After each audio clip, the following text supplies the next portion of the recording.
Okay,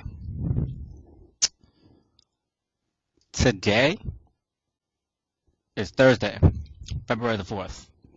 The year is 2010, and if you've forgotten, that means this is the future. We are in the future. The future is now, and I'm gonna check for a second and see if all you guys in the past can hear me.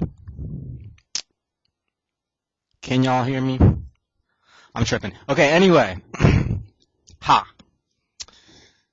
Street Fighter 4 has been out almost a year. About this time last year, there was sensation. So the topic of tonight's show is Street Fighter 4 Year in Review, and we're going to talk about just how the game has developed competitively in America, and I think that there's really a lot to talk about there. My guest tonight that will talk about this with me is a frequent guest and a great contributor, great widely known player, and he spent a lot of time in Japan recently, so he'll be able to offer an interesting perspective on this topic tonight. And that, Yo. hey, awesome. Arturo Sanchez, ladies and gentlemen. Arturo Sanchez. Alright, cool. Alright, we in there, man. What's going on, Ski? I am just here. God, this is a blizzard coming, you know? Yeah, it's gonna be like 14 inches or whatever. Well, we were expecting, I'm hearing all kinds of numbers over here, dude. 20 inches? Yeah, like apparently like that shit's gonna miss New York, fortunately. I don't know about the rest of you guys, but yeah. Wow. Well, yeah. It's not gonna miss me. I am just waiting. Luckily for me, I can work from home and I don't have to go in tomorrow. Yeah, let's Street Fighter 4, right? A year ago is really when the console game came out, and we knew we had this tournament sensation where Combo Fiend and Gutek, some West Coast representatives, came over to East Coast, really kind of took it to us. They took like 1 and 2 in tournament or something, or not 1 and 2. It was 1 and 3. It was 1 and 3. Yeah, 1 and 3. But they still both, they both got some convincing victories over Justin Wong in that tournament. So at that point, it was kind of a very distinctive advantage to the West Coast in Street Fighter 4 at the time. They'd had more experience with the game, I guess, by and large, because they had more arcades. Yeah, it's like they definitely had, like, at that time, like. Oh, wow, what is going on? And we kind of only had, like, the 2 in Chinatown and Perfect Sins board, if I remember correctly. Dude, are you on, like, pirated Wi-Fi? You just blanked out for, like, a few good seconds? No, I'm not. Okay, well, I think that what you just said is... Well, can you just repeat that, what you just said there? Yeah, I was saying that, during that time, I think California had, like... I think they had 8 to 10 machines at that time, and the East Coast only had 2 machines at Chinatown and Perfect Sins board at the time, which was used for Sensation, if I remember correctly. Yeah, so, not a lot. That's definitely not surprising. Yeah, dude. There wasn't a lot going on. There was the secret, the Northern Virginia board, and the Chinatown Fair, and there was Philadelphia University Pinball. But a lot of these places are all very close to each other, so there's big swaths of the East Coast that weren't even exposed to the game, and even within those areas, limited access to those. More common arcades in California. Naturally, they got more experience with the game, and they were definitely jumped out in a convincing manner at front. And at first. But I guess Justin kind of rallied for a while and did as he did in Marvel vs. Capcom 2, kind of put the East Coast on his shoulders after the convincing defeat at Sensation. And what was notable about that was that you really saw one of the few times where Justin cracks. He doesn't crack a lot when he's playing people, but he picked he picked like 7 different characters in the money match against I guess it was Combo against Fiend. Fiend, yeah. He picked every character in the game. Damn near. Like that was probably like one of the few times that Justin got exposed in the U.S. It doesn't really happen very often because he's so damn good. Yeah. So that was interesting. And so that really kind of sealed the deal right there. They could take that victory back to West Coast. What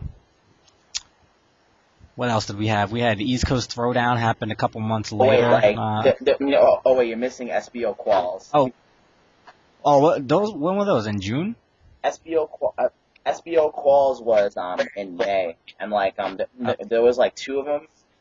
One in Texas, which Justin and Joe flew to and lost, and there was the Dungeon one in May or June. I don't remember. Okay, well, we start off the tournament season, I guess, the year with West Coast convincing win on the East Coast. Progressing to March, I don't really think we had much big. Oh, that was final round. Yeah. Stop. So final round.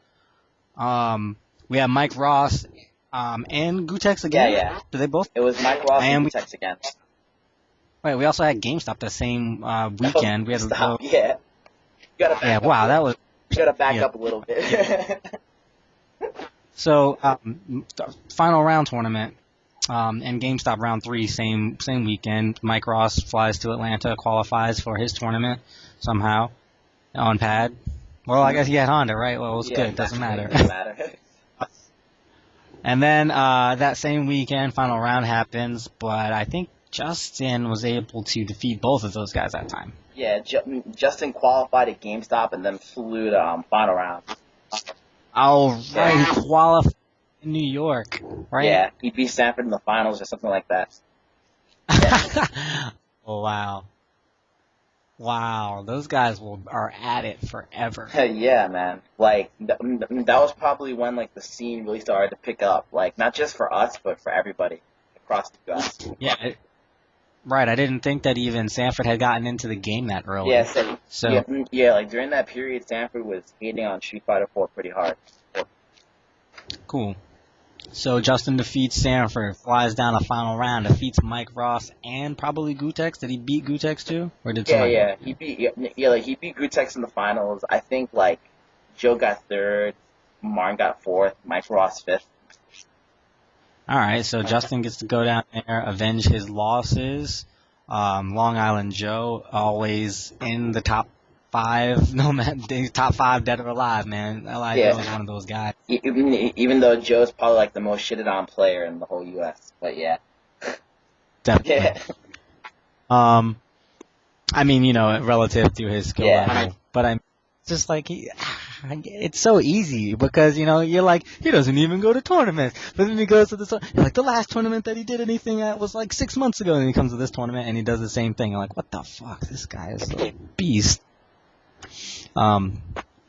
So the Justin gets to avenge his losses, and then maybe the East Coast has something, but still Gutex and Mike Ross were right up there. Only really Long Island Joe to challenge them. I guess Marn lost to both of them. That probably is what started. I forgot who Marn lost to, but yeah, like I wasn't there. I was reading the results, but yeah, I think Marn did lose to both of them. I'm not sure. All right. So moving on to April. April was SBO qualifiers in Texas. Oh man, I don't even know much about that tournament except that was like the one Street Fighter 4 tournament Justin lost after he started. Yeah, winning. Joe and Justin teamed up and they both lost to Jan from Texas using Zangief, and that was the Planet Zero qualifier, and they follow like Japanese rule set, which is like one game, single elim, all Japanese style. And then they just ended up losing, and that was the qualifier where Fubar Duck and John Lowe actually made it in the end, since Justin's team lost. Wow. Yeah. Okay. Well, in Atlanta, final round, I guess we're getting word. Mike Ross beat Long Island Joe. Marn beat Mike Ross, but he lost to Gutex, and then he lost to Long Island Joe, who probably ultra'd him a bunch of times. So, Super Battle Opera qualifiers in Texas, like you said, Fubar Duck and John Lowe. Yep. Wow. Yeah, like that was totally way unexpected. Yeah. Well, how about that? I'm amazed now, and it's like 9 months later. Anyway, and then Devastation was also later that month. Right? No. See, look, it's like you got your timelines all fucked up. All right. Well, I wasn't traveling. Yeah, I wasn't. Okay, so after that, like I believe shortly after that, Martin and Justin flew to Europe to qualify for SPO. Oh, yeah, that happened. Mm-hmm. Oh, what was good about that was that Justin lost with his Abel in an exhibition match to I can't remember what character. So he decides to switch characters like last minute, and he goes with Balrog. I was actually that actually ended up being like a pretty decent pick because Justin's Balrog was all right for a minute when he played him. Yeah, if that hadn't happened, then the Evo finals probably wouldn't have been what they were, but getting ahead of ourselves. Yeah, exactly. Yeah. See, like it's like there's so much going on that's like we keep like fucking up the timeline over here. It's all right. We're just gonna power through this. So what tournament were we just talking about? We just got through talking about Texas, and then after that, like Justin and Mark qualifying at SBO like in Europe. Right. That was cool. Justin and Marn start to assert their reign of dominance. I guess they come back from Europe. They're a little bit more powered up, right? Mm-hmm, yep. And then after that, was I guess after that was East Coast Throwdown. So West Coast is still coming out to the East Coast right here, and I think this was the last of the big tournaments that they attended, Mike Ross and Gutex duo. Yeah, they were in New York City for about a week. Then both Gutex and Mike Ross were chilling at the Arch. They were chilling at my house, and that was really like the first time kind of where they kind of got to see like the real East Coast hype, like how people get it in, crack sessions, like shit talking, all that. Yeah. Mm-hmm.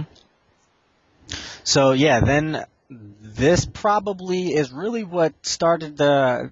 Would you say that it had an effect on the New York scene as well? Because I'm sure you guys were playing before that, but I think after that it kind of that's when it really started to pick up. Because at that point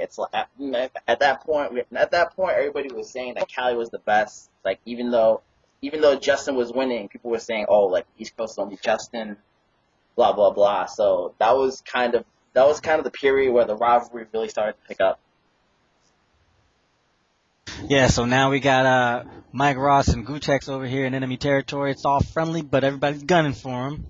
East Coast Throwdown happens. Wow, and that tournament was rough. That tournament was crazy. I think there was 160 people or something. Good number of people there for it. This tournament was in New Jersey. And actually that was where Chris Hughes became famous. Chris Hu, yes. Chris Hu, Moose Hummel, a lot of names that we aren't seeing right now. Hopefully they'll reemerge in Super Street Fighter 4, but a lot of East Coast stars started to come up. This is what was the catalyst for the East Coast scene right there. A lot of videos went out from that tournament. Gutex, he beat you in that tournament. That was the tournament where he put me on blast. Like, I remember losing one game, and the second game, there was there was a fire from the projector. We stopped the match. The projector actually caught fire. If you guys didn't see the videos or aren't aware of what happened, the projector actually caught on fire while everyone was watching the match. Like, Arturo started to put Gutex in the Vortex before the word Vortex, I think, was really in Yeah, fashion. You had him in that Seth Vortex, and the projector starts to smoke, and I guess like a band just burned up or something. I should have I think kept. you had to stop the tournament for some Yeah, time, and if you've ever been in a tournament where you had to stop for some time, I should have. it hurt. Oh my god! I should have kept playing. Like I should have even stopped. I should just let like the whole building burn down. Yeah, that would have been awesome. Yeah. Probably won. So then Mike Ross, I think he beat Flo, or Gutex beat Flo in the Something tournament. like that. I don't Like know. I think top five was well like Marn beaten. It was Marn, Long Island Joe, Chris Hugh got third, Tex got fourth, and like I tied for fifth with I forget who. God. This is when the tournaments, when Justin Long started to drop out a lot of the East Coast tournaments. He was at East Coast Throwdown, but he wasn't able to enter. He had to go fly off somewhere the next Yeah, day. like you had to shoot a commercial or something. Celebrity Justin. Mm-hmm. Celebrity Hollywood Wong. Yeah. Hollywood Hollywood Wong. Walk. Yo, God. Yo, let's let that one catch on. Hollywood Walk. Hollywood Wong, yo, come on. Alright, fuck you, making Hollywood. it official right now, son. Hollywood Wong, yes. So Hollywood Wong had to go out, shoot a commercial, the East Coast, a shot, the rest of the people in the East Coast a shot at first place. And Marn, the Justin Wong protege, as they put it, traveling buddy, whatever you want to say. Martin pretty much put the whole tournament on blast. Like that was where Was like I picked a step on him and he Yeah, he put your whole stuff on blast. avatars for a while. Oh yeah, that was people's avatars with the Marn hump. Yeah. Oh right, yeah. What did he hit you with an ultra, and then did he kill you while he did that? And he just jumped up and humped the camera. Man, Yeah, he was like an avatar. I think what happened in classic set fashion, I was winning the whole match and then I got hit by Jump Roundhouse Ultra. Or something like that. Yeah, Yeah. that's how it goes. Hey, if you guys know any West Coast players that want to get on and maybe help bring the West Coast side of this, then tell them to shoot me a message on IRC. You know who I am. The Zone. Anyway, East Coast Throwdown, Marn, big tournament win, and now Marn is used to winning. He's in that saddle. Yep. And then like And then we had did we have Devastation before the qualifiers, or Midwest before Devastation? Or I don't know how. after East Coast. Oh man, see, like before we went, we skipped World Cyber Games too. Skipped that too. Well, I don't think that's a New York only thing. After East Coast Throwdown was Dungeon Qualifiers, then Devastation. So Dungeon Qualifiers, Arturo teams up with Long Island Joe to go take the other qualifying spot left in America, because Justin and Marnito have already gone over to Europe and taken their spots. This is a pretty good plan, There's spots to get, and you just go to the next guy down the totem pole, and hopefully you can knock him off real fast. Give me that. Take that spot. And then you off to the Kumite. So Justin and Marn, they get their European spot.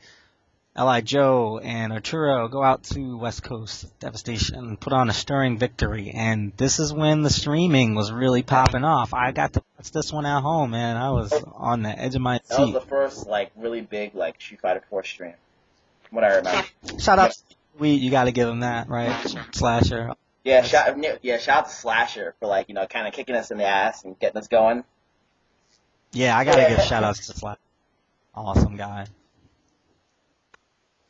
So yeah, tell me a little bit about that tournament, because at this point, the rivalry has It's you've got you and Valle, you've got Joe and West Coast. You get because we've still got we haven't had any like really big meetings. We've just had representatives traveling around. We've had Gutex and Marn or Gutex and Mike Ross getting around, and doing their damage. But now we're having the East Coast go over to the West Coast, and there's like all this trash talk going back and forth. But you guys have been practicing really hard, and you were in really good shape at the time. Yeah. So like going to the West Coast. Yeah, like that was a time. That was a time like when we were actually practicing really hard. I mean, like I was really salty because during that period, West was talking like a lot of smack. So I kind of wanted to go over there and shut them down.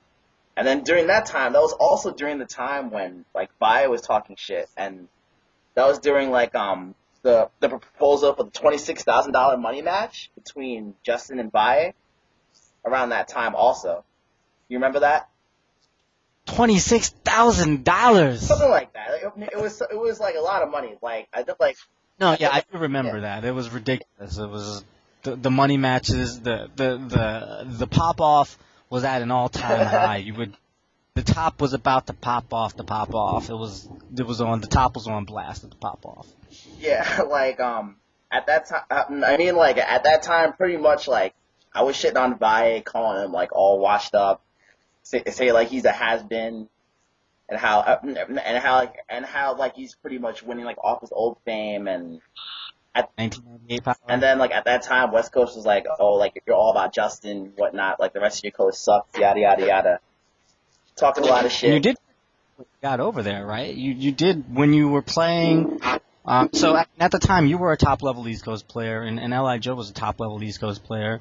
But when you got over there, you did pretty well against the whole field. Yeah, right? pretty much. Like the only person that really beat me at that time was Combo Fiend. Like everybody else at that time got fucked up. Yeah. So even at the time on the West Coast, it was Alex Valle, there was Kenai, there was Edma. No, that was pretty much who there was. Yeah. It was Valle, Kenai, Edma. Like Kino was he was pretty good, but like he was still up and coming at that time. Yeah. And Mike Ross and Tex had been weakened by their East Coast then. That was during the time when Gutek started to become like more of like an organizer instead of a player. Oh yeah, definitely. But also, when you get when you're out party, I mean, they were over here essentially for a Street Fighter, but at the same time they were over here for so long. There's vacation and everything. They're chilling, and everybody else is like getting hungrier by the sight of them, but they're chilling a little bit after a while. But they, like you said, a huge role in that is how Gutex kind of fell back behind the scenes a little bit more and got his bar fights and things going on, which we're going to have to get to bar fights too. That was an eventful one. Yeah, exactly. Man, like so much happened, man. It's like we have to keep constantly backtracking all the time. Right. I'm going to try not to do that. So while we're at this April time, I think that Gutex's first bar fights was around then. And what was notable about that was particularly that tournament got a lot of average Joes out. Oh yeah. That was a tournament. That was well, like it's not really a tournament. It's more like an exhibition. But like I believe the first one was like Edma versus Combo. And like, who else was in there? Oh man, there was a Kai, the Happy Tang versus somebody else versus Gutex. Oh yeah, that's right.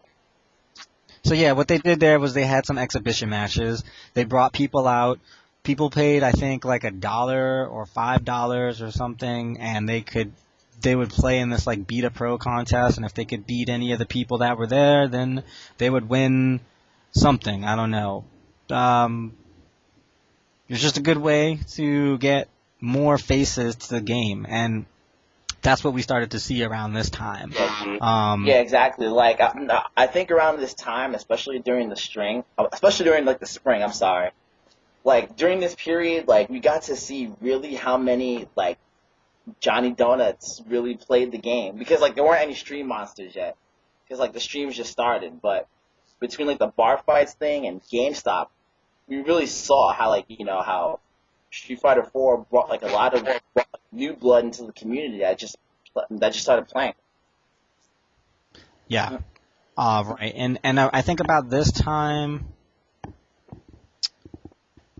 Oh God, there is so much. Can you tell me when the Japan National Tournament was and when the GameStop? Okay, no, forget the Japan Nationals. Tell me when the GameStop Finals was. Wasn't that around this time too? This was how like Japan Nationals was before Dungeon. Yeah, it was It was like, wasn't it like January? No, it was like February, March. Okay. Well, forget that. When did the Daigo versus Justin videos come out? Because they came out right around this time too. I think that's what that brought a wave of people in, just like the Daigo versus Justin videos with Third Strike. Really, Exactly. A bit of kismet right there. I noticed a discernible just like jump in the skill level of the online reuse at the time. Right after those videos came out, I'm like, oh, this dude think he Daigo over here. Oh yeah, everybody was feeling themselves around that time, man. After watching those Daigo. Yeah, dude, X-Copy. I've advocated it before on AlphaISM Radio. X-Copy that shit. Mm-hmm. If you see something and it's working, you need to just steal it. Now, it's important that you analyze it and understand it later. Yeah, you always gotta know why. You gotta figure out why. But if you see it working, combos, tactics, gimmicks, tricks, whatever, jack that. And then crack that open. Yeah, jack it and crack it. But yeah, like it was around like March, April. And then that was the time when Punko came over also. That was pretty cool. Yeah. Right. Yeah. So there was so much going on there. Right in the spring, right after the game dropped. The GameStop finals were right there in that month. I guess they were probably right. They were before Devastation, but it was definitely before Devastation. All right. So let's go from GameStop Finals, move on to Devastation. All right, alrighty. Yeah. Devastation happened. Devastation was pretty interesting because that was when John Choi came out in force. Oh wait, let's not do Devastation. Was there Midwest Championships? It's so hard to remember what happened. Did that tournament happen? I think it had a lot of people, right? I know Flo was there. It did happen, but Flo didn't enter. Marn won. All right, Marn won. Great. Moving on. Devastation. This one was interesting, where you had Choi coming out. You had Flash Metroid there. Yeah. Combo Fiend in his new form. That was a tournament where Combo Fiend got upset by Bucktooth, and that was when Bucktooth came out. Yeah, he wasn't in his new form. Yeah, that was pretty crazy combo. Yeah. He was playing Viper then still, right? Yeah, he was playing Viper then, because at the time you qualified for SPO with Viper, so. Yeah, and this was before SPO. Great, this is exactly where we want to be. So Bucktooth shows a little bit of El Fuerte power, defeats Combo Fiend's Viper. Combo Fiend has Identity Crisis. Yeah. Flash Metroid defeats Marnito in a top 8 match as Marn, showing his trademark characteristic arrogant streak and trying to pick Abel on his Metroid. Yeah. He thought his Abel was godlike at the time. Yeah, that was also during the time when pretty much everybody started to call Flo top 2 in America, but then Flo got all mad because he was like, "Stop calling me top 2." We'll get to that a little bit later, but yeah, I love you, Flo. All right, so boom. Justin won that tournament. He beat Choi. That was the story of that tournament. Choi came out. He said, "Guess what, guys? I know how to play Street Fighter, and I know how to play Street Fighter 4. Look, I can throw fireballs and then do focus attacks." And then Justin was like, "Wait a minute, you don't know how to play Street Fighter 4. Get the fuck out of here. I'm gonna pick Abel." Yeah. Like at that time, it was like Choi was like, "I can play Street Fighter, but not Street Fighter 4 because he knows what to do against some new characters." Yeah, you can go check Justin. You could there's an interview that Keats did with John Choi on the Evo website, I think it is, and Choi basically says, well, yeah, before the tournament, Justin and I were all talking. I mean, Justin, Ricky, and I, and all these guys they're talking, and they're talking about how Choi has experience with Rufus because Ricky plays Rufus, and Choi had gotten a little bit of practice with Ricky, and that had been like his main sparring partner. So he had some good practice in the Rufus fight, and then you saw that. He was giving Justin's Rufus, like what for? Just he had the fierce anti-airs going on. He had the focuses at well timed points and everything. But they everyone acknowledged that Justin could just pick Abel, and he would if he had to, and just went free because he had no experience against Abel. That's what we saw. I think it went down at 3-3. Justin goes to Abel. Takes him out. Yeah, like I definitely took people by surprise though, because I don't think anybody thought that Choi was gonna get like so good so fast at the time. I mean, granted, like he's always been good, but Valle was there too. Kind of like out of nowhere, Didn't Choi beat Valle at that tournament? I think so. No. Maybe. Choi beat Edmond, and like that was like I started to acknowledge him. Right. Valle was not at this tournament.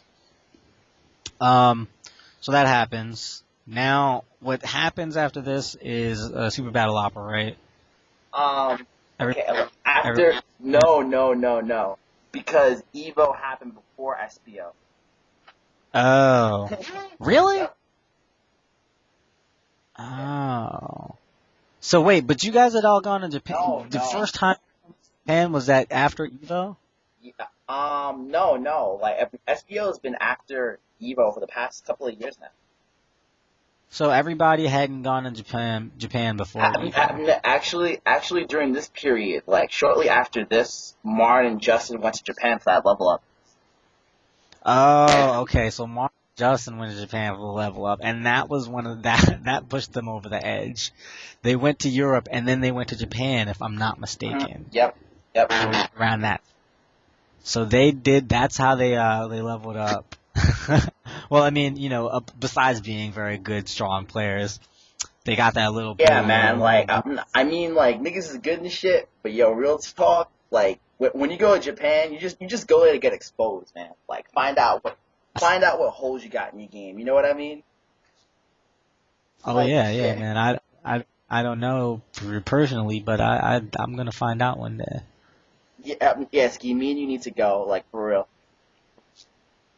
Oh, man, I don't know if I can go with you, man. I don't know what I'll get myself into. What are you talking about, man?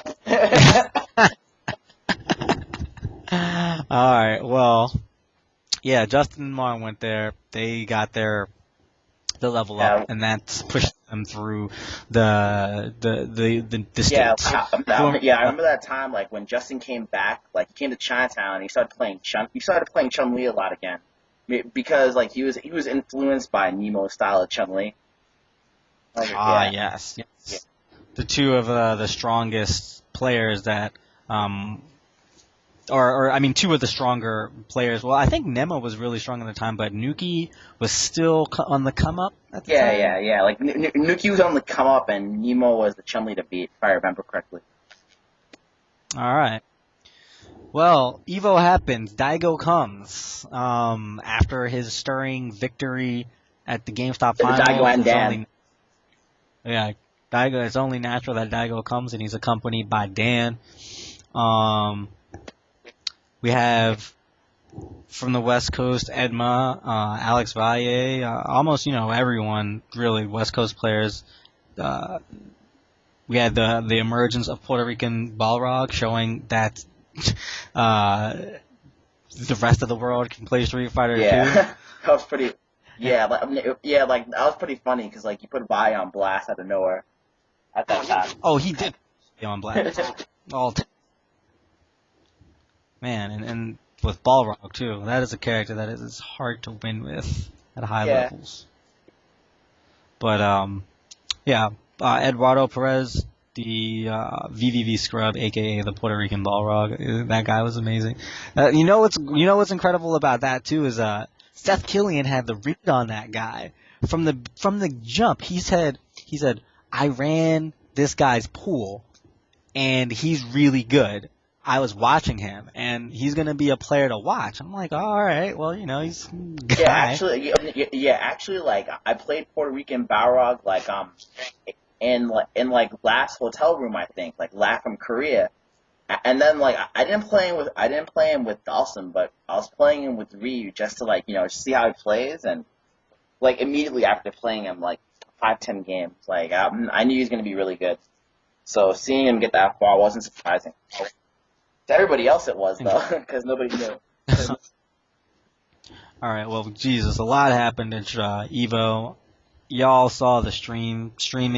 By the time Evo happens, streaming is it's becoming the norm. That was when the stream monsters started to come into force, like really. Like I think there were like 20,000 people on the stream at one time.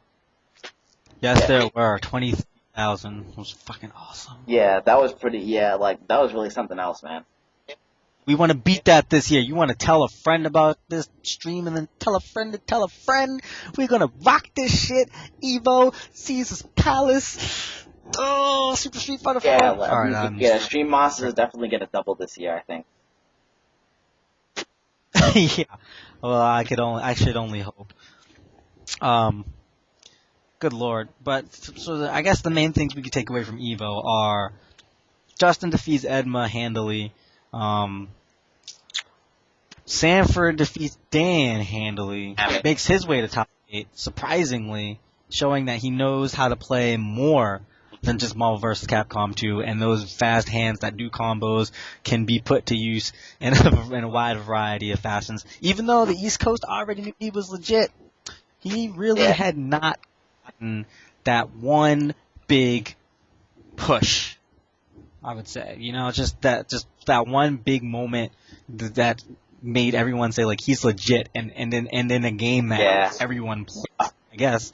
I mean, Marvel is it's a great game, but it's still kind of an odd, like a weird stepbrother in the Street Fighter family. Yeah, like that was definitely Sanford's time to shine, and like I am pretty happy for him. Like even though it was kind of like at my expense, since like not only did he beat me in the plane ticket to Evo tournament, like which is how he got there in the first place, he also beat me at Evo, like in the pool, to eliminate me. Wow, he us and real wow. But it's all good because Sanford put Japan on blast, so that's really all that matters. As long as somebody gets put on blast, I'm happy. Yeah, so Sanford defeats Dan really impressively. It was free. He knew exactly what he was going to do 24 hours before he did it. It's awesome. Justin takes it down to the wire with Daigo. Goes down to last game in the grand final set. Yeah, dude, like, yeah, that shit was so close, but unfortunately, Daigo is Justin's demon. I can't. Oh my god, I don't know if. I hope that this year that there's some moments that can live up to that excitement, because that was like nothing else in Street Fighter. I mean, you only hope that the Evo finals are like that, and that was Street Fighter 4, Justin Daigo, last fight. That was some pretty epic shit. Like, especially because Justin brought it back like the first set. Like, he was down. I think he was down like 2-1 and brought it back. Oh, Oh yeah, I had to get up from my seat and just pat Justin on the back when he did his little victory lap after the set. Dude, everybody got up. Don't you remember, like, me and the rest of the East Coast bum rushed the stage after he won the first set? That was Yeah, yeah, and and the cannons to tell us, to kind of like get the fuck off the stage. yeah, well, yeah, justifiably so. But yeah, it was definitely a moment. Just the excitement was way too much to contain. Um, that was the Justin Daigo rivalry. Um, just in the Street Fighter 4 at its height, I guess. But I mean, it didn't end right there.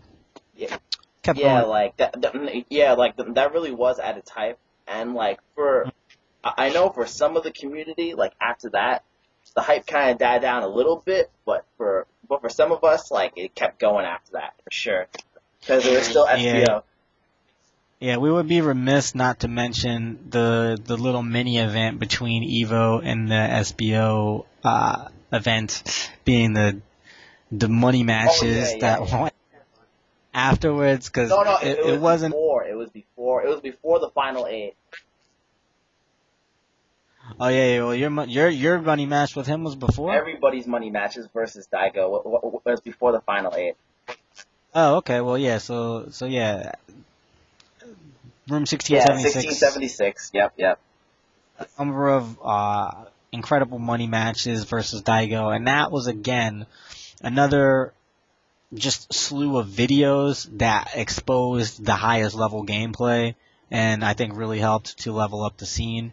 You had Marn's Viper, which was on crack right there. We had your I didn't even see the videos yet because they were on under lock and key for so long. Yeah, Oh, no, like youtube.com/vtex, man. right. Your Dalsum, which was probably on some other type of drug stronger than crack at the time, and just the Puerto Rican or Eduardo with the Balrog. No. No, Actually, it was not there. that. Sorry, that's The not. Vutex was there. Dr. Chaos. Yeah, number Yeah, of players. So we got a number of we got a lot of videos going out, really exposing players. Evo was 1,000-man tournament, and even there were still players. We've there's been some like back and forth about the quality of the players of the tournament, but I ran a pool or two, and there were more players that I didn't expect to be good that were good, like just and even in the tremendously large pools, there was always a good handful of faces who you would have to watch out for, and you wouldn't even know it. yeah. Of course, it was Evo. It was go time, baby. Like I think during that time, like I think everybody was playing like every day, at least like 2-3 hours a day. Everybody in the whole community. In the whole world. Yeah, like straight up. million million man tournament next year. It is gonna be crazy. Evo's gonna be a month long. Gonna be qualifiers in Uganda. Uganda, Zimbabwe. So great, that happens, and then SBO happens. And what's important about SBO? Actually, yeah. Oh no, actually, no. Go ahead.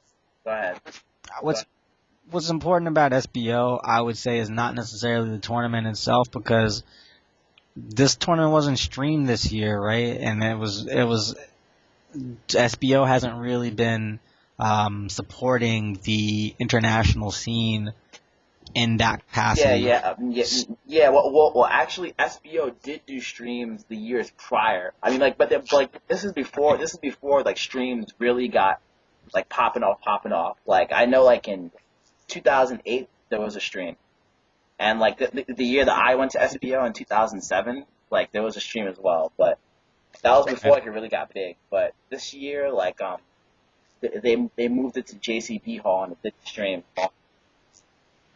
Yeah, the last couple of years they haven't really been supplying very much in the way of streams. They've been choosing to focus more on the DVD aspects, which are definitely harder to get. Yeah. Oh yeah, we got to mention, I guess, at Evo 5v5 exhibition, one important thing that happened there was the dominance of the East Coast team. Oh yeah. That was I mean, like that was pretty. I mean, like that set the precedent for the rest of the year because pretty much like at that time like we were it was pretty much kind of set up so that either NorCal or SoCal would play East Coast, but it kind of ended up not happening like that since Wildcard beat everybody. Wild card, son. Wild card. Yeah. Yeah. With their ringer, Chen Chang. Yeah, like I mean, yeah, like that was when Shen came out in force, and, kind of like fucked people up. You know what I mean?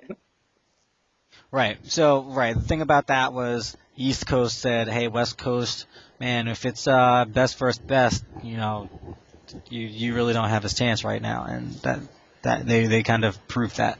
So then SBO happens. What I was gonna say?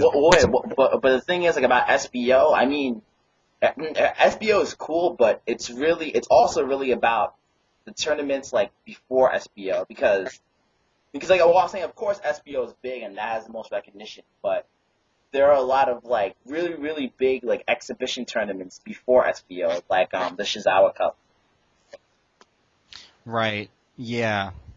So, yeah, definitely. What was important about this is that a large contingent of American players went to Japan, and you guys were there for, like a week or 2 weeks, or even more. Yeah, like I was there for 3 months, like. So, like you said, we go to Japan to get exposed, and you had some of the best players over there. You had Alex Valle, Ricky Ortiz, Combo Fiend, Marin Justin, yourself. I'm not sure if Choi was there, but just a number of the top players now getting over there and seeing what the game is really about. Oh, Flo, can't forget Flo. Yeah, like there was a lot of people there. Like I think even Singapore and Europe were there too. Ryan. International players. No, Ryan wasn't there, but like Chunky's and a couple other those guys were there. But Zach was there though, right? It was definitely like a really large international presence this year. Yeah, so that really got a lot of the tactics around a little bit more, a lot of the core of the game that had probably been a little bit more developed in Japan since they had again longer access to the game, more access. Oh, right. Okay, Flash was there. Flash Metro. Yeah, Flash Metro was there too. Yeah, but I think he qualified for like Guilty Gear or something. Like he qualified for a Guilty Gear. Like it was supposed to be him, Marn, and Steve H, but Steve H didn't go, so a 2-man team. Yeah. Okay. Well, there you go. Flash Metroid. And like Marn qualified for TBC or something. Oh yeah, and then Marn got blasted. Everybody, like everybody got put on blast. But I mean, shit, like SBO is so random. I mean, like the tournament. I'm like the tournament as a whole, like it was really entertaining. Like what really stood out about that tournament was Makoto, like a CVS2 Vega player beating Oji Sambo. I don't know if you saw that match like on the DVDs later, but like that was really nice. Many times. Many times. That was my nomination for Match of the Year. Yeah, like that match was ridiculous. Like you just had to be there. I mean, it's Vega versus Sagat. Like what else can I say? That much else that needs to be said. Right. And Akuma. Oh yeah, and on top of that, he beat Tokido before that. He was Akuma with Vega before that. That's right. You just got really quiet, dude. Is your microphone? You sound like you're in a bottle or something. Oh, sorry about that. Is it good now? No, it's still the same. Still the same? Yeah. Damn. What the hell? Oh wait, well, there it is. Well, what just happened? Nothing. Okay, well, we're good now. Okay, cool. All right, well, so So tell me about your experiences there while the other American players were there, and you guys were getting out to the arcades, and you were getting to see what you got, how you guys stacked up against Japan, Well, and not just Japan, but the whole world. like I mean, like as far as Japan goes, I mean, I mean, like they're always the Japan scene. It's always something to look forward to being a part of they're because like they definitely have like the most concentrated community in the world. There's a lot of arcades going on, and there's a lot of arcades like in Tokyo and whatnot. And of course, by now, like everybody knows like about the famous Big Box, and pretty much like me, Marn, Dustin, Flash. Tell us about Big Box. Tell us about Big Box. Okay, well, the first time we went Just there, briefly. the first time we went there was for the Shizawa, was for the Shizawa Cup 5-on-5, which was organized by Cab, and pretty much like Big Box is a Tadio arcade which has 6 Street Fighter 4 machines, and like pretty much the entire Tokyo scene plays there, like Daigo, Mago, like pretty much like all the big names from the Japanese scene like go and play there.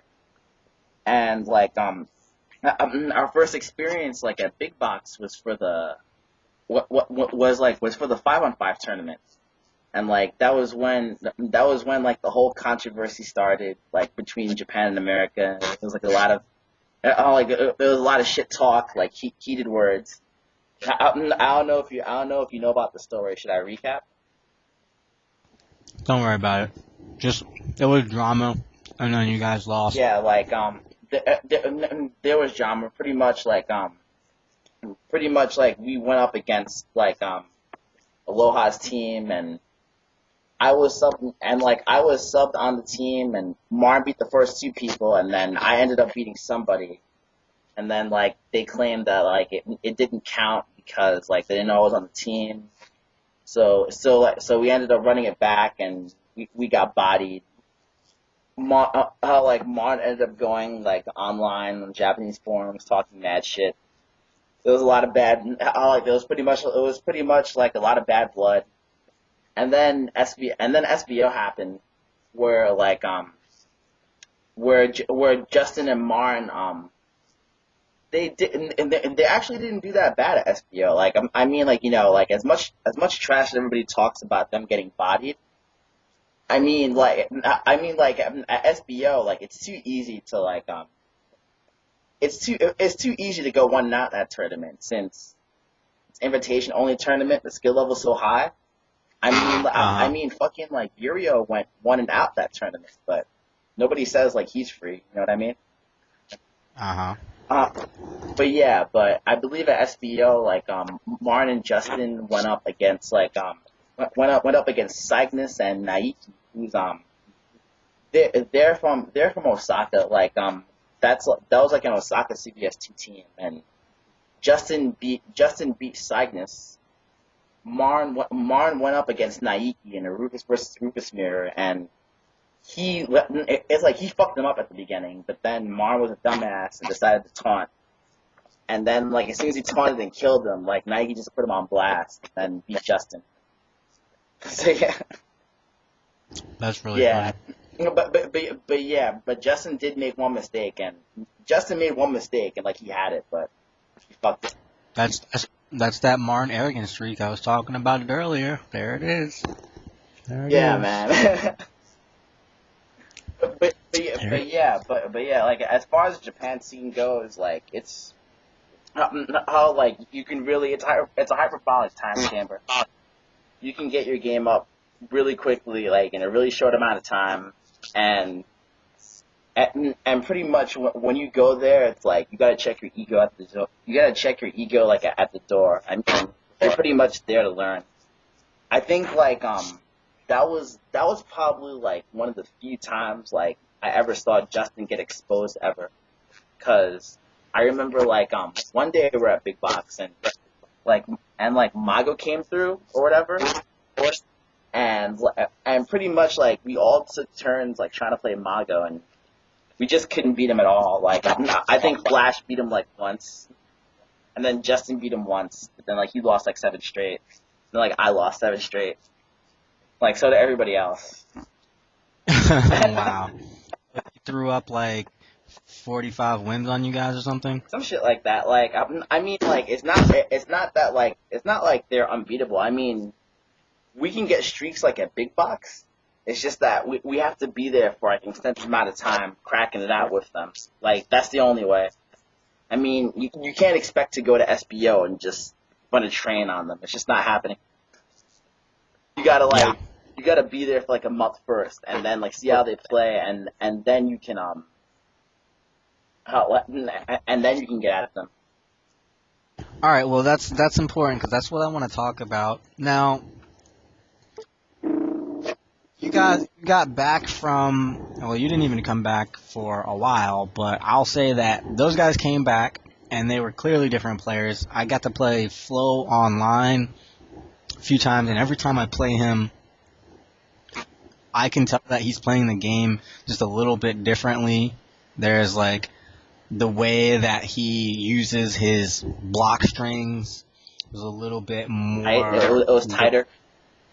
Yeah, it's tighter for sure, and like more the plan, like from beginning to end is more concrete. It doesn't look like he's winging it. It looks like he's playing the game like it's played, like it's coming together. Yeah, like I'm sure you probably noticed that like his Kara Fireball and Kara Uppercut game got a lot better. And back. Yeah, definitely. And I mean, your Dalsum is like, I would say the same thing. And Justin's Rufus, you guys play in a way that it's just like the game goes in like beats, and the rhythm is complete. Whereas with everyone else, we're still kind of like looking for something. The one player that I noticed that kind of stands out, and I think seems to play like the people that haven't gone to Japan is Sanford. Just put that out there. Oh now.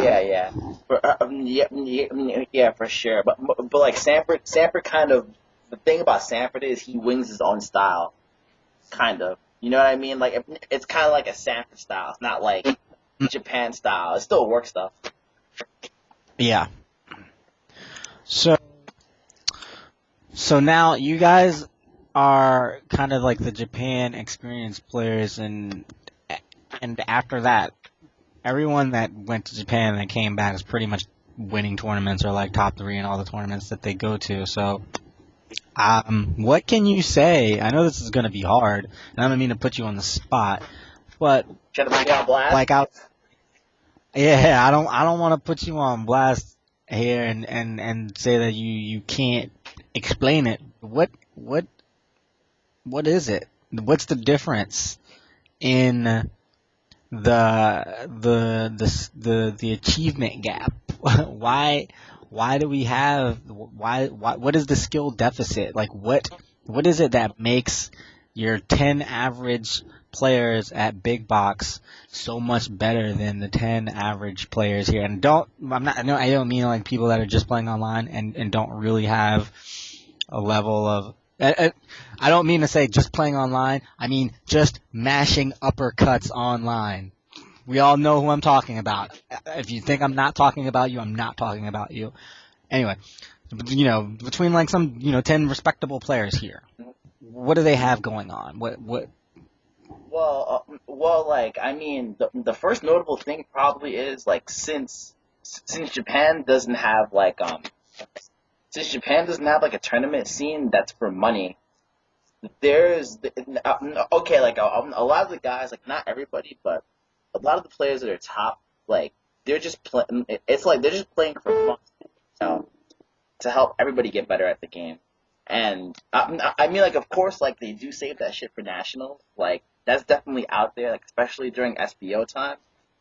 But like by large, since there aren't like since tournaments out there aren't for like thousands of dollars or for like really big money, other than like the major events, there's really no incentive to like hide strats and secrets. Yeah. All right. Let me pause you right there. Would you say that a possible like real tangible effect of this is that maybe their play styles are a little bit more open because they're okay. Risk versus reward is different when there's $1,000 on the line. Oh yeah, for sure. When you have a 50-50, but if you take your offensive option and you know that you stand to lose a substantial portion of your life and the risk is $1,000, then that right there is tangibly affecting your game, and the person on the other side of the screen is going to have to know that too. So do you think that maybe when they do their mix-ups or whatever, like they can have a little bit more of an open mind? Well, yeah, like I mean, well, yeah, like I definitely think like that's true because I mean, partially because for most of the players, since Japan is so small and there are so many tournaments, it's like for example, to enter like a tournament in Japan, like we would go to TRF Tokyo Ranking Fighters every Thursday or Friday and play, and like a big difference from entering tournaments over here and over there is like it's like you know how all the big tournaments they have like venue fees like $10 entry. Yeah, like over there it's usually like free entry or like you pay like 100 yen, like $1 to play, and it's on free play the whole way. So so it's like it's not like you're making like that big of an investment, and it's not like, oh, if you lose, like I'm never gonna get to play them again like all year. Yeah. Mm-hmm.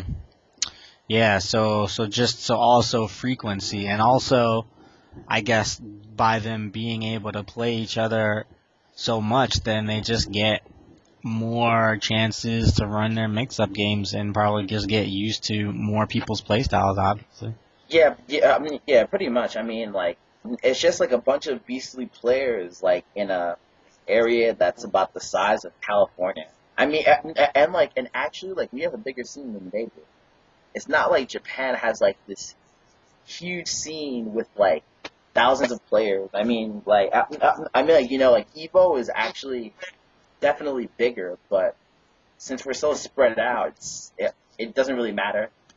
I mean, Wait, if that's true, then tell me how they have different top players for every single game that there is. They have different top players for fucking Karnov's Revenge than any other game.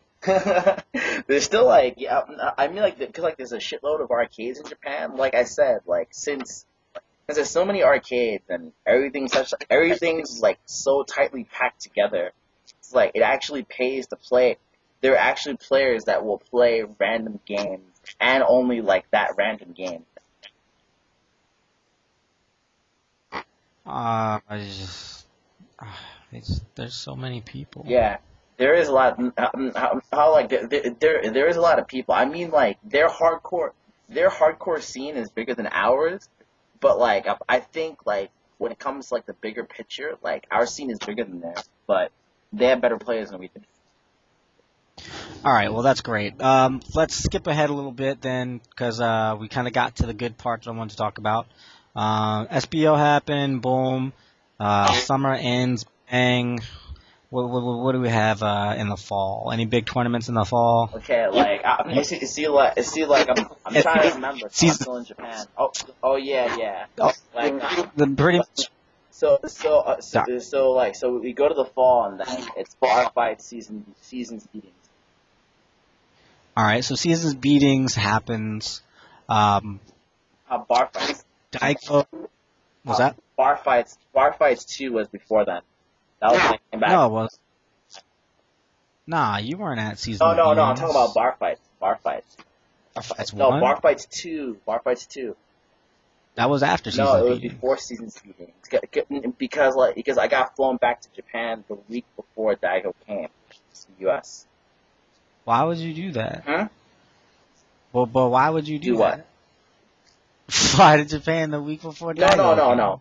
I flew back from Japan to California for bar fights. Well, you weren't at season's Yeah, meetings. yeah, I know, because like I had like some plane problem. I was stuck at the airport, had some plane problem. Like, Oh my god. That's what it was. Well, I was predicating the whole thing off you weren't at season's meetings 4 because you were in Japan. Because if you were in America, you would have been there. actually, But you yeah, could. I was there. But yeah, like there was bar fights too, and then there was seasons beating. Okay, so bar fights 2 happens. We get the 5 versus 5, East Coast versus West Coast again. This is another, obviously meeting of the coast. We can get to see who's on top, our best versus your best. All right, and who do we have in It that? was me. It was me, Marn, Joe, Sanford, and Justin versus Baye, Edma, Combo Fiend, Mike Ross, and who's the last one? God. Oh, wait, can I? Yeah, can I? I was about to say Freedom Frierson, but well, Ken I, he's good though. But that one was bad. You guys kind of scraped some. Yeah, like I think during that time, like that was pretty much like when we were feeling ourselves, when we were like, yo, West Coast is garbage. Like I just came back from Japan, so like I was all like, I'm not losing to anybody. Yeah. Right. Arturo came back from Japan. Justin was Justin. Sanford was, look, I just beat Dan at Evo, and who was the other two again? There was Joe and Oh, right. Joe was the weak link because Joe is I never play Joe. it seemed like it was so funny because everybody was shitting on Joe after that tournament. I was like, Joe. Well, it's like I love you, but I never play the game, Joe. But right. So and then Marn, sweet. So strong team, really, really definitive defeat of the West Coast team there. They just got hands put all over them, right? So that's really what you took away from that. And then seasons beatings 4 happened. That was great. Yeah. There was a low tier 5 versus 5. There's a pretty good video if you guys want to go see some just good different character play because you guys did another 5 versus 5 with your low tier characters. Yep. Yeah, like it was like our secondaries versus like West Coast Team 2, which was like Tatsu, Yev, Gutex. Yeah. Oh, yeah. So there's some good diversity there, and I think that the torrent is probably still available, so you can get it high quality, and you'll see the ads built into the video file. Yo, it's a new revolution of Street Fighter. We are advertising in video. How like we've definitely come a long way. So, boom, East Coast is better than West Coast. Suck it. Then seasons beatings. Daigo flown in. Flo is there. Sanford's there. Puerto Rican Balrog is also flown in. Yeah, Joe's there. Issei's there. Joe is there. Issei's there. Translating. West Coast, did anyone come? No, they didn't. Why not? Because West Coast is free. West Coast was free at that time. Yeah. If you guys were there, then you'll know West Coast was free. Really good matches there. Boom. FrameAdvantage.com. Prominent. I was on the stream. Oh, wow. I was on the stream. Yeah, like I was being a stream monster and watching you, Seth Killian, Keats, and Seb go at it. Like, you guys all did a really good job. Yeah, we went really hard. I don't know if Flash did anything cool at that tournament, but he likes Flash to, there? I don't even know. Maybe he wasn't. I don't know. Whenever I see him talking, I'm just like, he wants to hear his name. You gotta pay his service. Best Viper in America. Yeah, right? Yeah. Flash feels his own hype a lot. Well, he's good. No, yeah, Flash is good.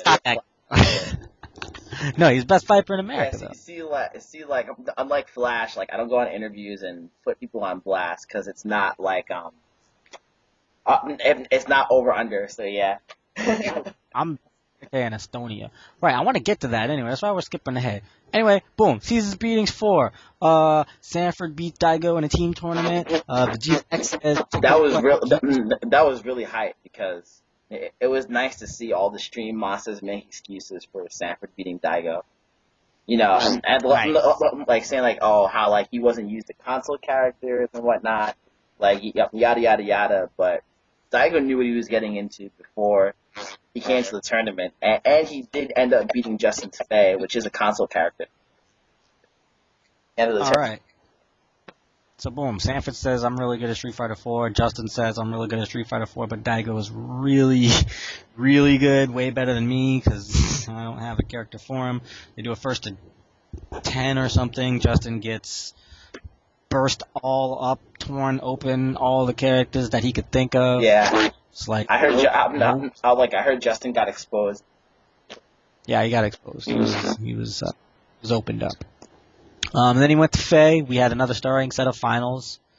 Daigo wins again, and afterwards he reveals that he likes to play as many games as he can, essentially, to feel out his opponent. So, I mean, not to say that Justin taking him to these second sets is a fluke of any kind, but or that to say that Daigo's letting him win, but I think we all can see that Daigo can turn it off. Yeah. Well, I just wish watching that set that Justin was more consistent with his links after Chicken Wing, because that's what really cost him, I think.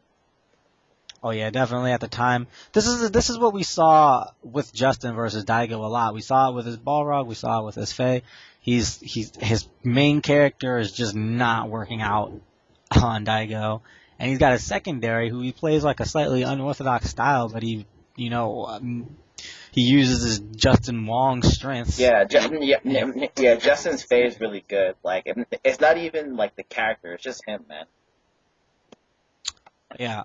So right, he'll play his Justin Wong game, do pretty well, and then Daigo or some Japanese player, if they get enough games, they'll try to figure that out. Daigo definitely had enough games to figure it out. Maybe if it was a shorter set, Justin would have been able to take that. But boom, Daigo says Japan still number one. Pretty much. America fall back. Justin, you still got some years to go, kid. And now we're all. I think. Are we going to the next tournament after that? I don't even know what the next tournament is after that. Next tournament is a tournament. See, like, I gotta give Flo some burn here. Next tournament is a tournament that everybody forgot happened. The Active Gamers. That was like last. That was the last one. Because Active Gamers was before NEC. Right, that was in November. Okay, Active Gamers. That was notable because we had the Justin Flo Marn triumvirate out there. Yeah, pretty much. Yeah. And that was they took 1, 2, 3, and you don't get to see that a lot. Usually you get to see a 1, 2, 4 or like a 1, 3, 9 or something like that. But they traveled out there and took it all. Yeah, like it was Marn. I think like Justin actually lost that one. It was like Marn, Justin, and Flo got top 3. Yeah, Marn just messed Justin up in the final. And like that was the time when Flo like stopped getting called like Flo because at that time he was really famous for kind of doing really good in casual but bad in tournaments. So it was nice to see him like come out on his own. Yes, but for how long? Ooh.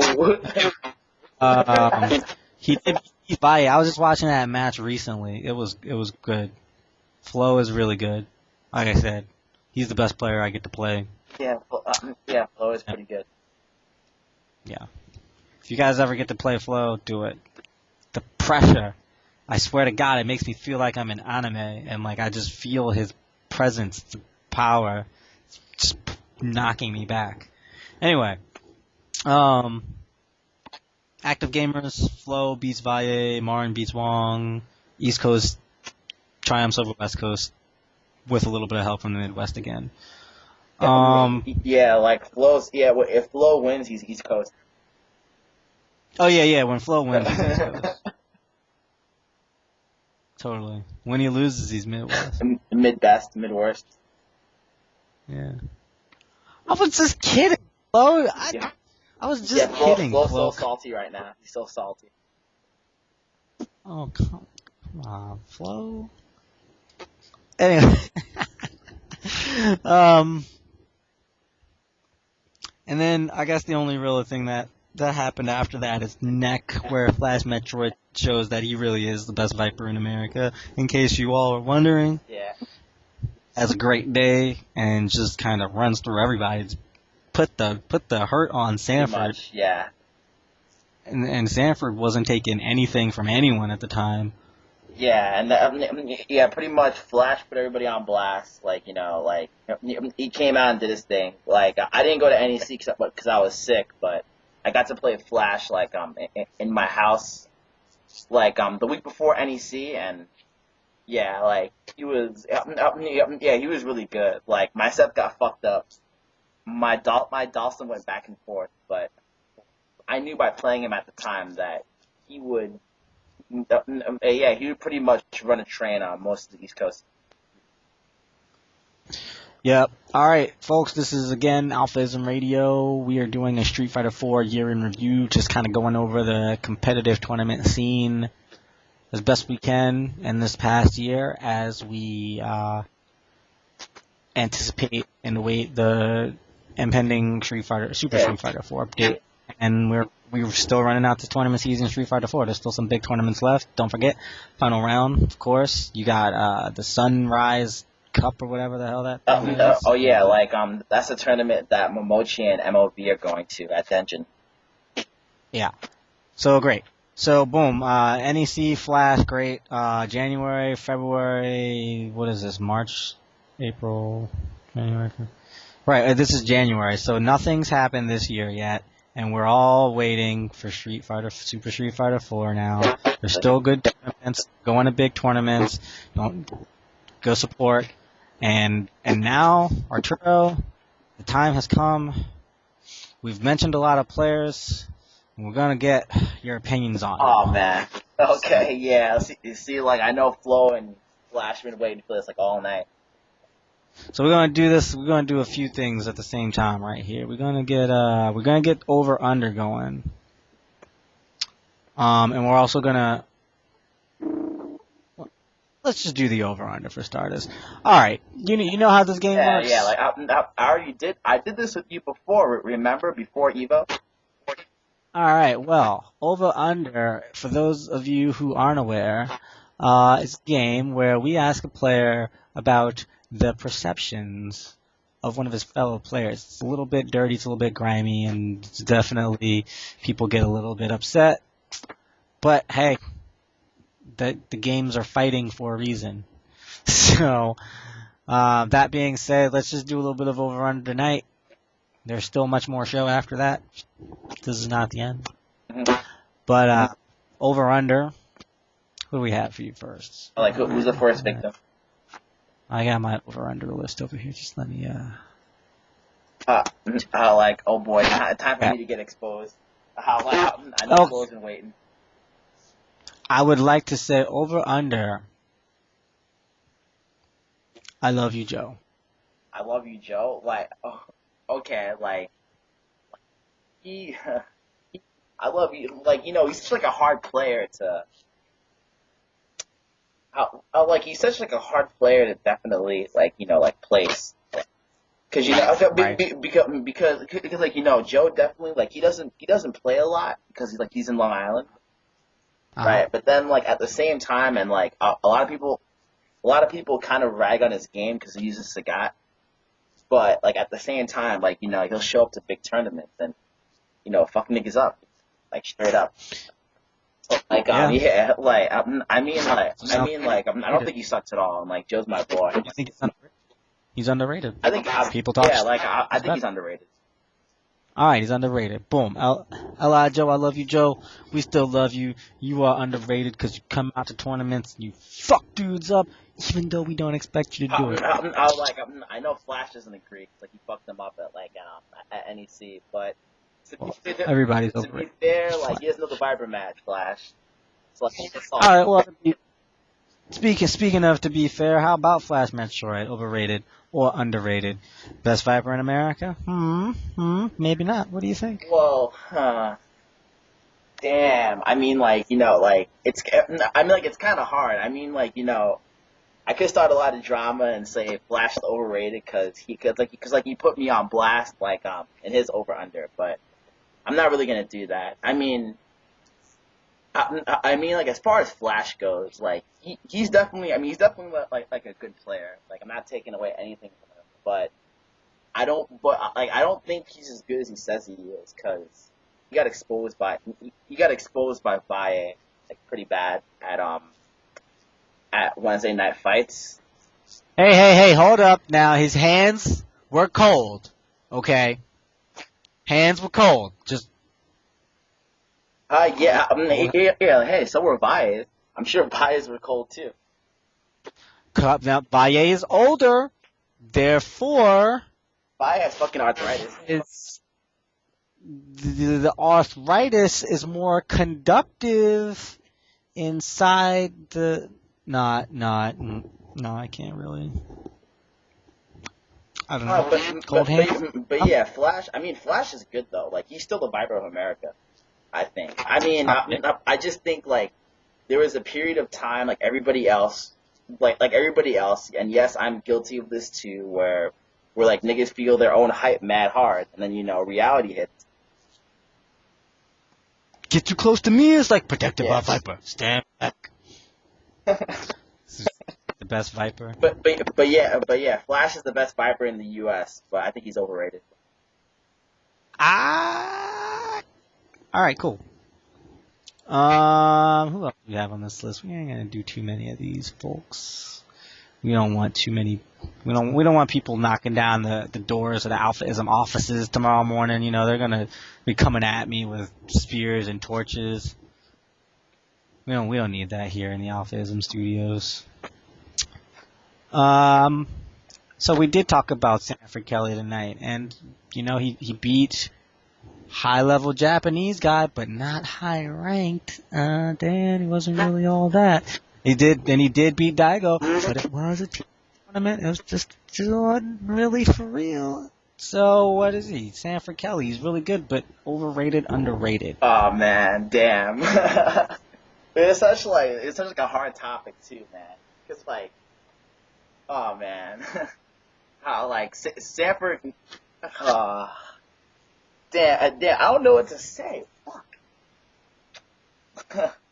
Because it's like Sanford's really good, but he's not. No, I mean, like he's not overrated. I mean, technically he's a good player. Like he can play like a lot of the cast well. He's solid. Sure. I just hate I just hate how like during the first half of Street Fighter 4, he was like fuck Sagat, and then now he's all kind of running him. Kind of hypocritical. He does have a pretty good Sagat, when he's losing, he goes to the get, you just tape them fists up. But as far as Sanford goes, like, I think, like, he's about where he should be, like, he's not overrated, but he's not underrated either. Yeah. You know what, in the future I'm gonna start limiting those. I'm like, you can only put 2 people out of the list as where they should be. Yeah, But you get a pass on that. yeah, because I mean, I think everybody will agree that Sanford's top. Like, Yeah. but like, I mean, like nobody's gonna say that he's the best in the U.S., but nobody's gonna say he's a bad player either. Like straight up. Right on. Alright, who else do we have here? Just a few more on my list. Hope it's gonna snow a lot this weekend, dude. Yeah, the snow's gonna put us on blast. Yeah. How about Flo?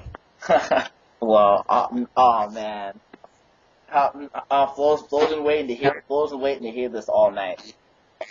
Flo being overrated or underrated is like it's hard because Flo doesn't really get to go to a lot of tournaments. When he does go, he plays this pretty well, but then he loses to somebody who he arguably shouldn't have. It's a little bit of here and a little bit of there. It's really hard to say. Yo, like, I don't even want to say, I don't even want to say too much because Flo's gonna get mad. He's gonna put me on blast. I say too much. I mean, but yeah, but Last week. well, like, I mean, Flo's probably like where he should be because, I mean, like everybody who goes on over under says Flo is really good, So I don't think he's underrated anymore. So Flo has been getting exposed a little bit, and not in the bad way. He's been getting exposure. Yeah, I mean, like, even though Flo hasn't traveled to every tournament, I mean, pretty much every top player, like, says he's really good. Yeah, and Flo is a player that gets to play mostly online. So, like I said before, I didn't mean to say that you can't play mainly online and be. Flo does play mainly online, but he is still a very experienced offline player. You gotta have both. Flo's been in. Yeah, see, me and Flo started playing around the same time. It's like we're about the same age, so there was a period in time where like we were the babies of the scene. So Flo's not an online player. All right, well. But I'm sure like that wasn't exciting because I'm sure everybody wanted me to pop off at Flo, but it's kind of hard because last time I played him, he fucked me up. So. Well, that's all right. Okay. Well, cool then. I guess you can't really pop off too hard on him. That's good. Then pop on. Anyway. I do have one more. Mm-hmm. You might want to pop off on this one. Actually, I have two more. Okay. Yeah, I have two more. Okay, so the first one you might want to pop off on this one. Overrated, underrated. Only West Coast player on the list tonight, Alex Valle. Cali Power, a.k.a. 1998 Power. He's really, really good on the West Coast. Oh, man. He never did it over here. And he do be getting exposed like the inside of a potato chip bag. It's hard to say about Vi because like 6 months ago, like I would have said he's ass. Like, I mean, like as a player, Vi is really good, but I think recently, real talk. The reason why he's getting at a lot of people is because he's using option selects, and option selects are gay.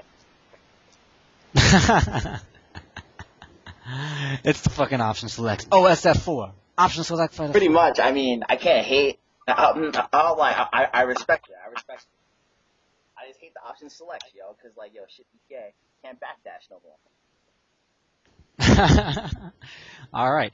Well, the last one is the one that I was actually referring to. But your mic is kind of blanking out a bit. Can you do whatever it was that you did before? Sure. Can you hear me now? Not very well. Should I talk louder like this?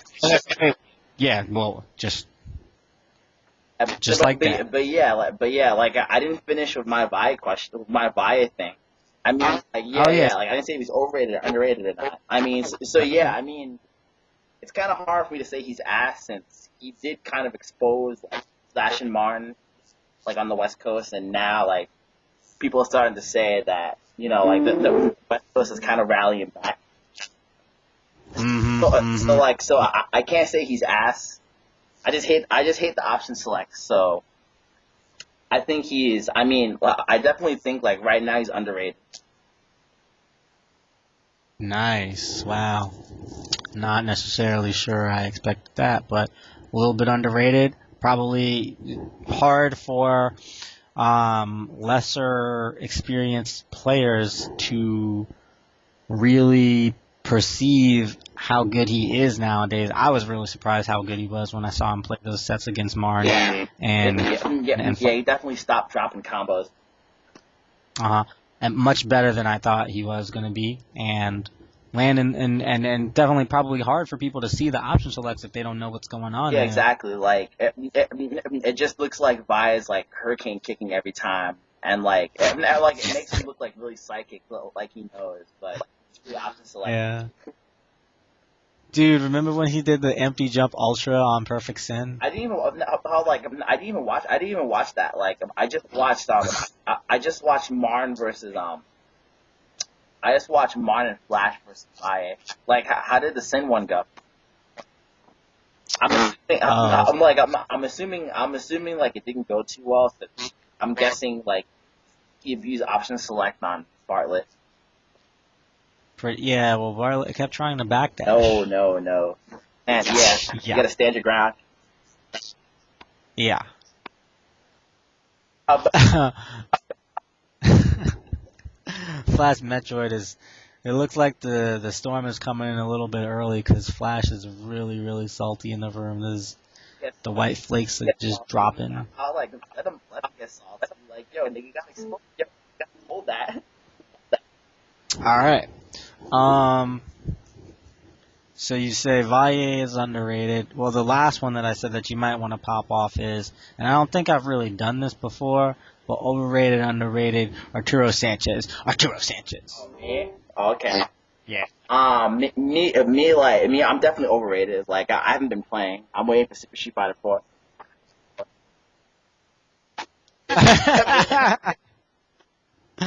Yo, you can't do that.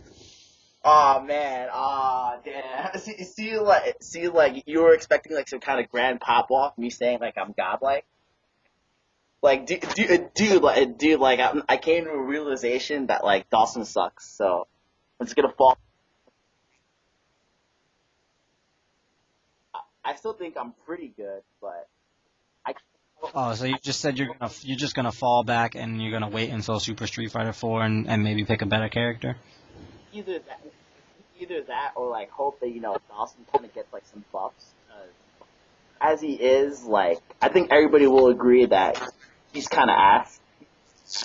Especially, especially against like a top tier character, especially with option select Street Fighter 4. Yeah. Yeah. Okay. Well, so you would say you're probably, if even rated at all, I'm overrated. you're probably overrated. Okay, cool. Humble Turo tonight. Great. Yeah, I know. Like everybody's all sad. I bet.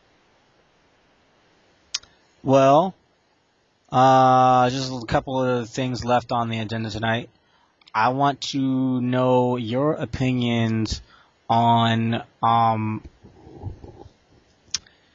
the American scene as far as it goes with its best level for each character. And you don't really have to sit here and go through each character, but just kind of give me like an overview of what you think, where we're lacking, and what. Because I've seen you do something similar in your very informative threads from Japan, where you kind of you'll mention what you're seeing over there that you don't see over here, and that kind of thing. So where do you think we're lacking? And as far as like characters specifically, and where do you think that we're good? Where do you think we're comparable? Yeah. Well, like character specific. No. Okay. Like Akuma. Like we're still way behind.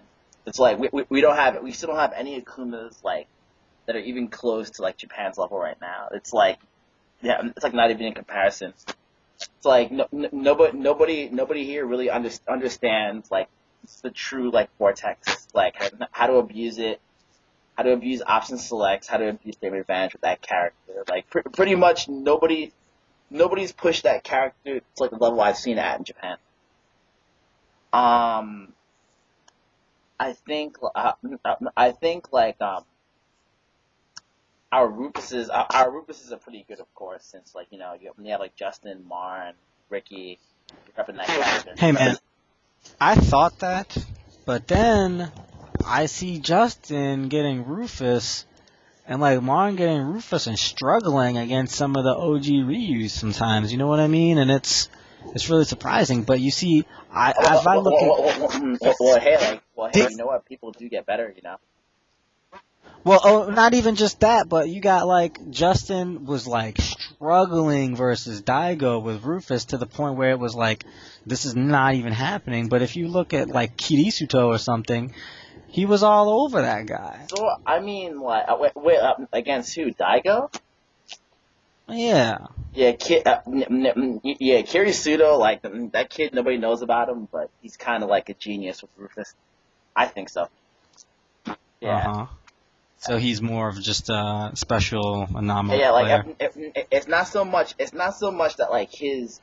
It's not so much that like his Rufus is that much more advanced than like Justin's per se.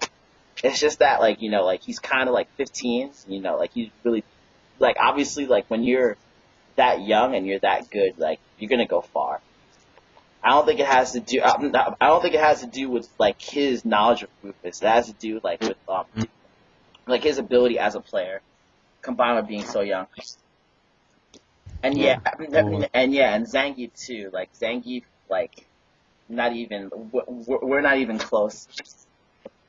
It's like I mean like Aqua Silk. I mean Aqua Silk is pretty good, and like I've seen some really good videos with Vance, like NoCal Paddy. But mm, mm, but like I'm saying, when you compare them to like Zangitan or Cantona, it's like they're still they still don't have like option selects down, stuff like that. Like still, it's like we're still behind. yeah. Yeah. Well, we do have the best option selecting Geef in the world with Ultra David as far as, but just the option selects. Oh, the rest of the game though, he's the other guys have got something on him. But as far as option select goes, whoo, Yeah, you got to look Ocean on that David's shit. got that shit down. I agree. Y'all, if you guys need any help on your option selects, check out Ultra David's videos because God, he just breaks it down to the Yeah, of course. elements. But then even if you know the option selects, like you still got to be in a position to apply it. And Yeah. like I don't think like there's enough. I don't think that like the Zangief players have enough experience that like they can really apply it like effectively to the point where it's like dangerous. Right, right. Okay. So what about Oh Sagat's? yeah, Sagat's like are still we're still behind with Sagat. I mean, the only crazy Sagats that are sort of close to Japan's level would be like Flo, and then like even Sanford. I don't know if you watched Sanford's videos recently, but getting like his Sagat's getting better and better all the time. But Yeah. still, like it's like we're still not there. It's like it's still like even the Sagats that I see here, it's like we still don't have like as good of a Kara Fireball, Kara Uppercut game as say Mago or like RF. Yeah. Mm-hmm. Ground game. Um. I mean, like we definitely come a long way though. Like obviously, Flow stepped this shit up, but Oh, for yeah, sure. but we're still like I can still see the gap. Okay. And might as well round out the upper tier characters with Ryu.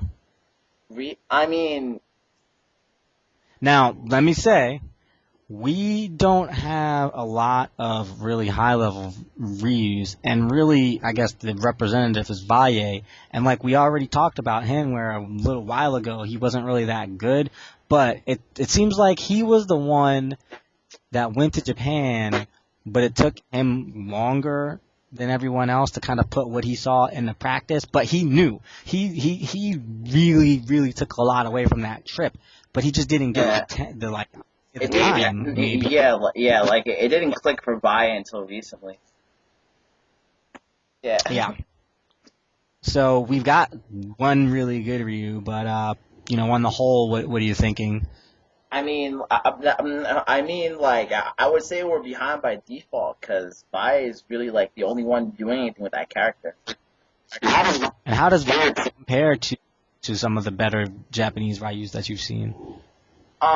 Versus well, like Vi plays more like Fudo than Daigo. I mean, like and like Fudo, if you guys don't know who he is, like he's Virtua Fighter 5. He's like one of the Virtua Fighter 5 top players, and he's also known as like the second best Ryu next to Daigo's or whatever. But like his style is pretty much like in your face, constant rush down, option selects like crazy, that's pretty much how Vi plays. Whereas Daigo's like more methodical. He'll kind of like pick at you little by little and then get in there. You know what I mean?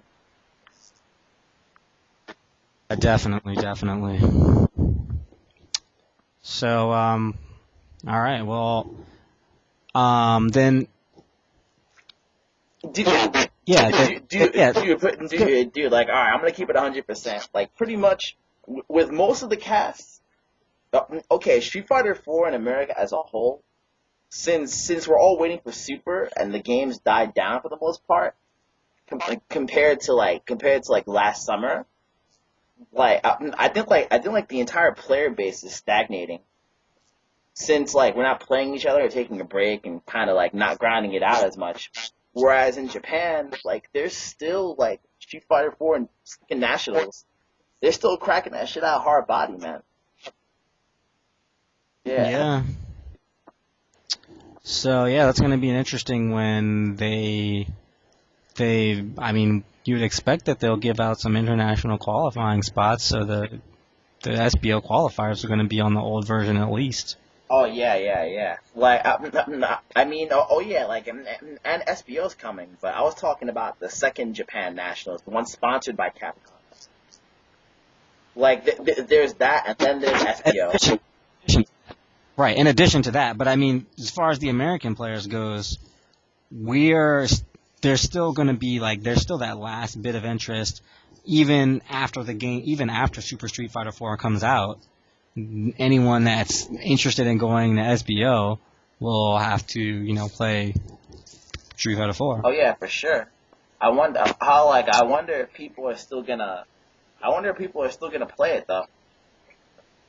Yeah, that'd be pretty interesting how that's going to work out now. It won't be as sought after a position. Yeah, exactly. Like I think there's gonna be like a big split in the scene. How like as soon as Super Street Fighter 4 drops. Yeah, there's always big splits in the scene. Speaking of big splits in the scene, why don't you cause one right now? Tell me your top 5 Street Fighter 4 players. Oh boy. Right now. Snapshot. This is February the 4th, I think. Wait, it was today like the 6th? 5th. 4th. What's the 4th? It depends on where you are right now. It's 1 o'clock over here, so it's the 5th. Snapshot in time. Arturo Sanchez, top 5 Street Fighter 4 players. There are approximately 3 months of Street Fighter 4 left, give or take. Who do you think right now? Oh man, like see, like, and right now, like right as you said this, the Flo said this is like a boring show, so fuck that. Like I'm just gonna go random, yo. So shit out there. Dude, top 5 is too easy too. Give me top 8. Top 8. Alright, I'm gonna keep that shit 100, yo. Alright, let's see. And these bitches better be in order. Alright, okay. Or you can order them afterwards if I can you order want. them afterwards. Alright. Alright, like the best, like still obviously Justin Wong. No surprise there. Then, okay, number 2. Oh man, what should I say for number 2? I know who I would say. Should I drop the bombshell where I think number 2 is? I think you should. Oh man. Alright. Number 2. Alright, yo, fuck it, Flo. Oh my Since god. yo, real talk, I want to put Flo on blast right now. I want to put Flo on blast. Oh, Flo, you're number 2. Yeah, like, and like, you know why I say Flo second best? Because, yo, real talk, like, yo, like, we had this little channel called Arcana on Capcom, and yo, Flo straight up admitted he was second best in America. He said he was. Oh. Yo, so fuck it, yo. It's out there. Wow, so Flo is second best by virtue of deciding it himself. So Flo, number 2, Justin Wong, number 1. Well, Flo, you are on blast at the number 2 position. How about number 3? Number 3? Damn. You don't even have to go. You can just you can name them and order them afterwards if you want. Name one right now, but we already got the 1 and 2. Okay, God, so hard. This shouldn't be that Okay, hard. Sanford, Alex, Ricky. Um, how many did I name already? You've named 5 people. How many more do I need? You need 3. Ah, fuck. Who the fuck is the last 3? Um, shit. This is so hard. This is who Last 3 is so hard. This is who you have named: Justin, Flo, Ricky, Sanford, and Valle. Last 3. Yo, I'll try to think. I don't know, man. I don't know. Fuck. It's it's really hard because then after like those 5, it's up for grabs. I mean, yeah, there are a lot of different people that are very good and win tournaments that are, I guess, I don't know. There's just a lot more people that could be. Yeah, dude. Can you keep it like at 5? Because my whole point of doing this was to put Flo on blast. Flo, Okay, I'll let that one go. You can only do the 5. You're gonna have to order the 5, and you'll have to play a round of my new game perspective. alright. So Okay. Justin first, Uh huh. Flo second, Uh huh. Vi third, Uh huh. Sanford fourth, Ricky. No, wait, no. Sanford third, Vi fourth, Ricky fifth. Fuck that. On blast. Oh. On blast. Oh.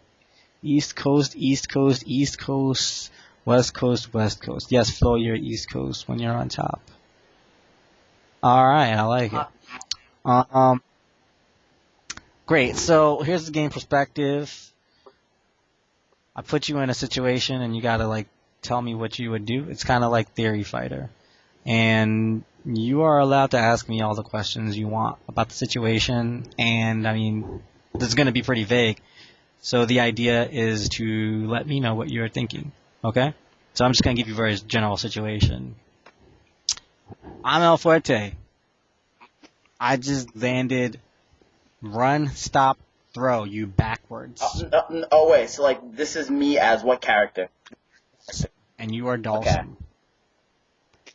And I just did a back throw. You suplexed.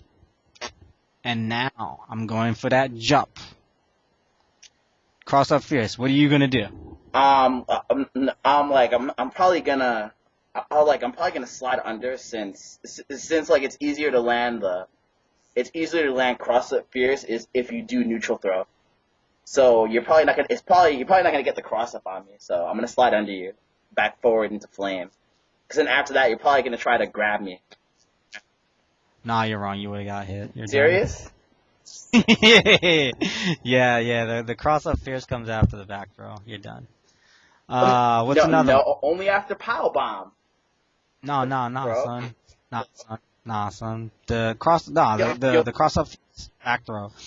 The after the power bomb, you can escape the cross up fierce a lot more easily. Oh yeah. Nah, focus doesn't work, son. Can't focus on my wake up and try to do something. What you going dash away with Dawson? I'm fast, son. Right. Last one is I just hit you with an air EX legs.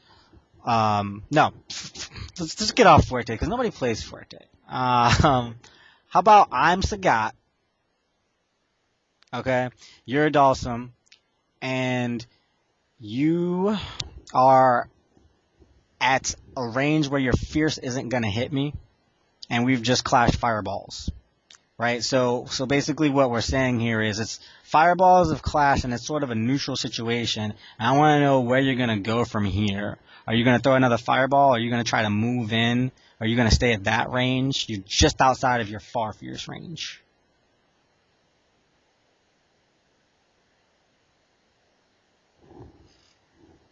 Art. Are you there, Art? Okay, Art's gone. Well, that's the end of our game, folks. That's gonna be the end of AlphaISM. Sounds like I got everything I wanted. Tune in next time where my guest will be I don't know who, and the topic will be something hot that I cook up. If y'all have any that you want me to cover, let me know. And y'all should holler